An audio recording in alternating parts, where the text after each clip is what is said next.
Salam sejahtera, apa khabar murid-murid?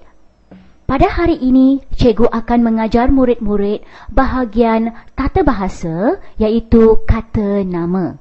Kata nama ialah kata yang ditunjukkan pada benda, binatang, orang, tempat, bulan, bangunan, hari, waktu dan seumpamanya. Kata nama boleh digolongkan pada beberapa jenis. Antaranya ialah kata nama am, kata nama khas, kata ganti nama. Kata nama, kata yang menyatakan nama benda, haiwan, manusia, tempat secara umum dan sebagainya.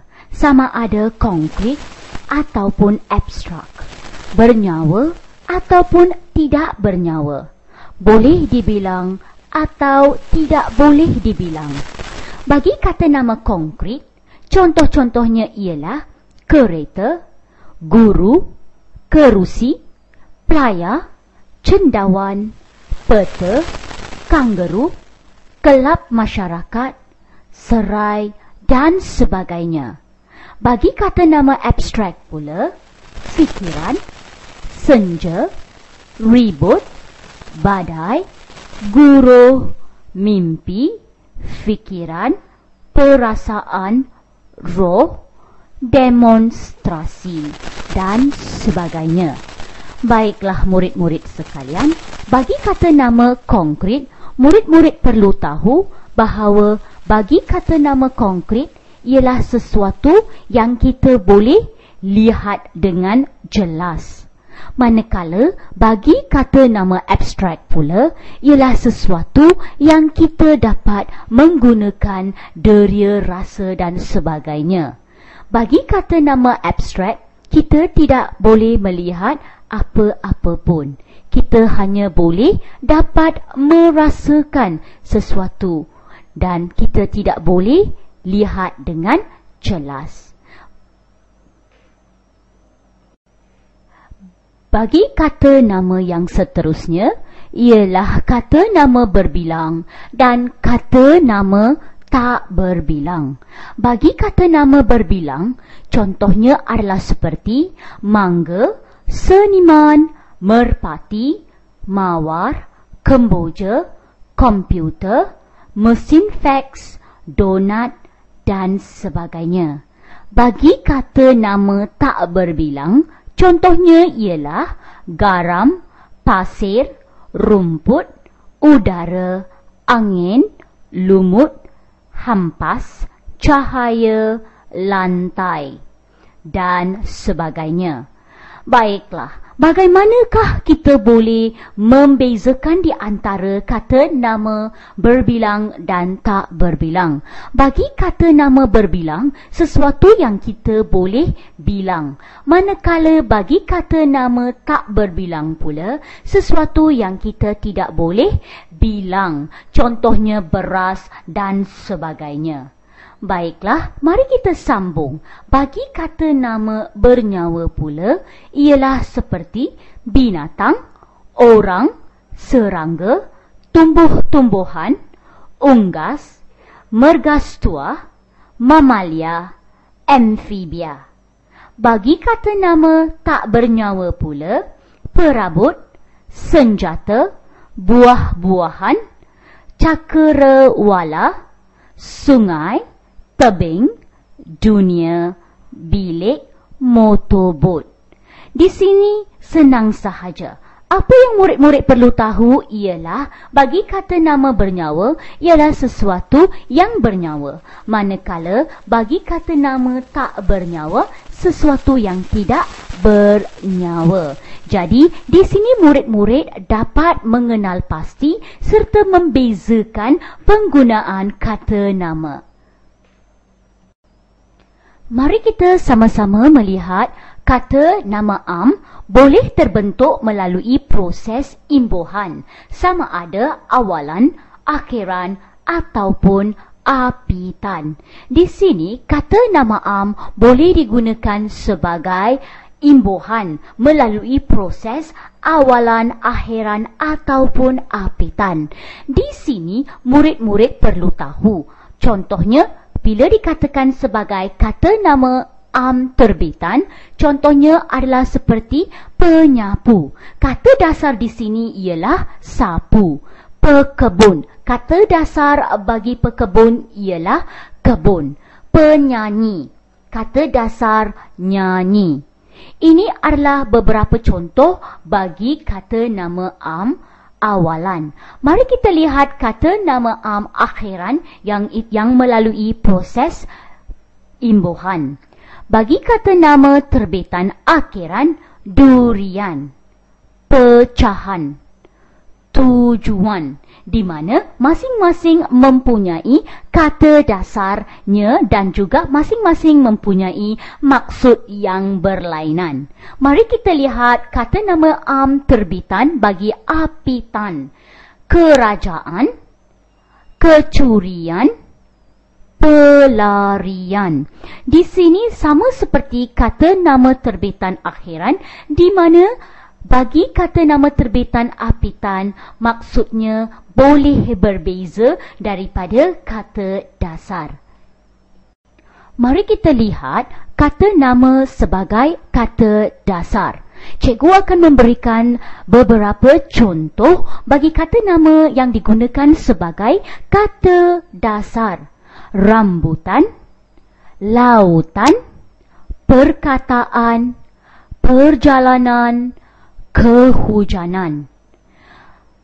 Bagi kata kerja sebagai kata dasar pula, pembayaran, pelabuhan, pembacaan, perompakan, tembakan. Mari kita lihat kata sifat sebagai kata dasar. Contohnya ialah kelembutan, kesengsaraan, ketinggian, kecendikiaan, keuntungan. Pada hari ini kita sudah lihat bagaimana penggunaan kata nama sebagai kata dasar, kata kerja sebagai kata dasar dan kata sifat sebagai kata dasar di bawah pokok yang sama, iaitu kata nama. Bagi kata nama khas ialah kata yang menyatakan nama benda, haiwan, manusia, tempat secara khusus dan sebagainya, sama ada bernyawa ataupun tidak bernyawa.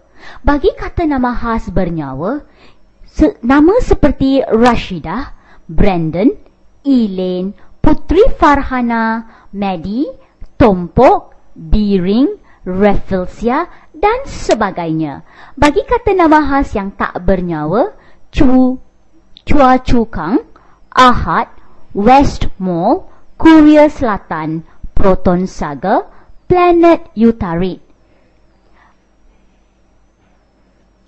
Bagi kata nama khas ialah kata yang menyatakan nama benda, haiwan, manusia, tempat secara khusus dan sebagainya, sama ada bernyawa ataupun tidak bernyawa. Bagi kata nama khas bernyawa, contoh nama-nama ialah Rashidah, Brandon, Elaine, Putri Farhana, Maddie, Tompok, Biring, Rafflesia dan sebagainya. Bagi kata nama khas tak bernyawa pula, Chua Chu Kang, Ahad, West Mall, Korea Selatan, Proton Saga, Planet Utarid.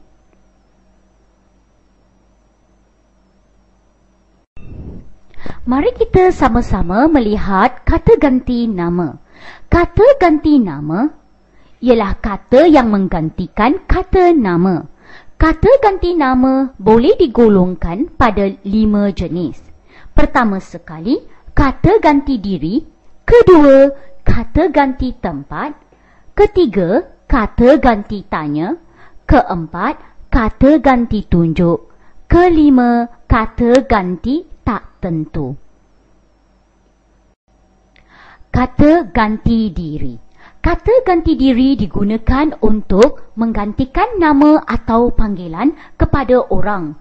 Kata ganti diri ini boleh dibahagikan kepada 3 golongan. Pertama sekali ialah kata ganti diri pertama. Selalunya, kata ganti diri pertama digunakan bagi menggantikan nama diri sendiri atau orang yang bercakap. Contoh, saya, aku, hamba, kita, kami, patik, daku dan kata singkat ku. Bagi kata diri kedua pula, kata ganti diri kedua digunakan bagi menggantikan nama orang yang diajak bercakap. Contohnya, anda, awak, engkau, dikau, kamu, tuanku dan kata singkat kau. Bagi kata ganti diri ketiga pula, ia digunakan bagi menggantikan nama orang yang diperbualkan. Contoh, dia, mereka, beliau, baginda dan kata singkatnya.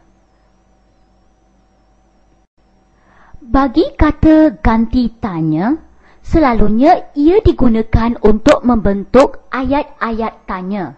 Kata ganti tanya digunakan untuk menanyakan manusia, binatang, benda, tempat dan bilangan. Contohnya, apa, berapa, mana, siapa. Bagi kata ganti tempat pula, ia digunakan untuk menggantikan nama sesuatu tempat atau kedudukan.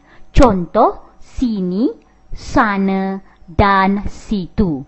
Bagi kata ganti tunjuk pula, ia digunakan untuk menunjukkan sesuatu seperti orang, binatang, benda dan sebagainya. Contoh kata ganti tunjuk ialah ini dan itu. Bagi kata ganti tak tentu pula, ia digunakan untuk menunjukkan sesuatu yang tidak menentu. Contohnya, apa-apa, mana-mana, siapa-siapa. Selalunya, siapa-siapa boleh diguna pakai sebagai sesiapa. Dan akhir sekali, bila-bila. Baiklah, setakat ini sahaja untuk sesi cikgu bersama murid-murid sekalian. Dan cikgu percaya murid-murid telah mempelajari teknik-teknik yang perlu tahu dalam menjawab soalan-soalan berkaitan dengan tata bahasa. Sehingga kita berjumpa lagi. Sekian, terima kasih.